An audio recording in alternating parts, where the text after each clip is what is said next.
তো চলো আজ কড়াইশুঁটির একদম টেস্টি মুচমুচে পকোড়া বানানো যাক। আর এই পকোড়ার সাথে যদি একটু গরম গরম চা হয় বা একটু সস থাকে তাহলে তো কিন্তু বেশ ভালোই লাগবে খেতে। তো প্রথমে আমি এক বাটি কড়াইশুঁটিটাকে মিক্সিং জারে দিয়ে ব্লেন্ড করে নিয়েছি, আর এতে আমি কিছু কলাই ডালও কিন্তু একটু বেটে নিলাম। আর আমি এতে একটু ভাজা মশলা বানিয়ে নিয়েছি, তো মশলাগুলোকে ভালোভাবে ড্রাই রোস্ট করে মিক্সিং জারে দিয়েছিলাম, আর কিছু রসুনের কোয়াও দিয়ে এটাকে ভালোভাবে ব্লেন্ড করে নেবো। তারপর আমি একে একে সবজিগুলো অ্যাড করে দিয়েছি, একটা আলু সিদ্ধও কিন্তু গ্রেট করে দিয়েছিলাম, আর কিছু বেসিক মশলা দিয়েছিলাম, আর যে ভাজা মশলা বানিয়েছি সেটাও দিয়েছি, আর 1 চামচের মতো কিন্তু আমচুর পাউডার দিয়েছিলাম।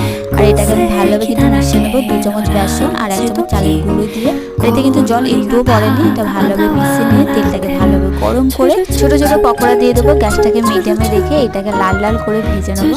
আর এইভাবেই কিন্তু আমাদের কড়াইশুঁটির পকোড়া কিন্তু একদম রেডি হয়ে যায়। আর এটা একটু গরম গরম খেলে কিন্তু বেশি ভালো লাগছিল, বেশ মুচমুচে ছিল আর খুব টেস্টি লাগছিল। তোমরা এটা একবার চায়ের সাথে বানিয়ে ট্রাই করতে পারো, আশা করছি তোমাদের ভালো লাগবে।